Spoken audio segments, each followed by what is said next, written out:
मुंहिंजा उस्ताद साईं याकूब हासिनी साहब, साईं मोहतरम हमीदुल्लाह बार साहब, साईं नबी बख्श कपूर साहब, साईं मोहम्मद यूसुफ भुट्टी साहब, मोहतरम साईं नूरुल्लाह साहू साहब, असो खेल आर्ट्स काउंसिल जो मदनी कमेटी जो कन्वीनर मोहतरम ताज सरोई साहब, साईं असो पेटेलम जो ज़िले सदर उस्ताद खैर मंसूर साहब, साईं जा अजीज़ो अकारब साईं जो फर्जंद ऐं साम्हूं जेके वेठा आहिनि मुंहिंजा पिंडाल में दोस्त साहब हज़रात, तालीमी माहिर अदीब दानिश्वर रेडियो पाकिस्तान खे पूरो खां नुमाइंदगी करे साईं कलीमुल्लाह शेख साहब सभिनी जो नयां तहे दिल सां शुक्रगुज़ार आहियां जो हिन यादगार प्रोग्राम में जेको असां सहेड़ियो आहे दोस्तनि जो दोस्त सुठो असांजो तालीमी माहिर सुठो तालीमदान सुठो इंसान साईं रफ़ीक अहमद चन्ना साहब जेको असांजे सिंध एजुकेशन फोरम में शुरू खां वठी बानी मेंबरनि में शामिल हुयो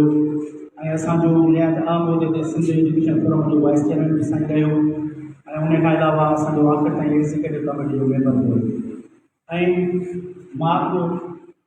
ऐलान थो कयां इहो तव्हां ॾिसां पियो थो हिन फोरम जो शायदि थी सघे थो मालिक साईं रफ़ीक अहमद चन्ना साहब जो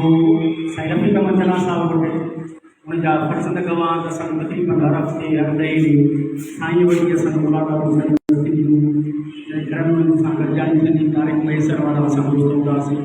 त साईं जो आइडियो हिकिड़ो इहो हूंदो त एतिरो कमु कयूं इहो कमु कयूं जो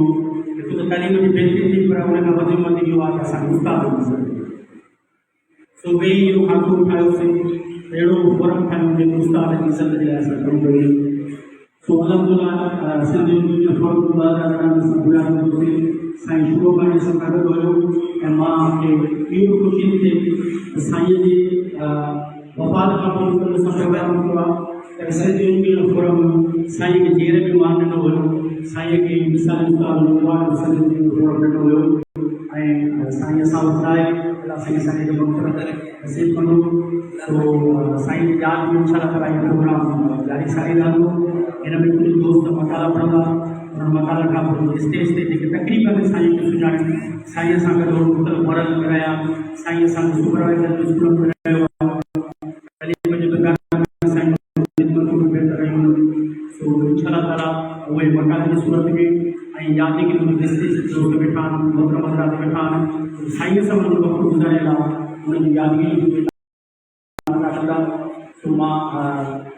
वक़्त जी नज़ाकत खे सम्झंदे तव्हां दोस्तनि खे वरी बि तव्हां सभिनी जो महिरबानी आहे प्रोग्राम थी आया तव्हां सभिनी खे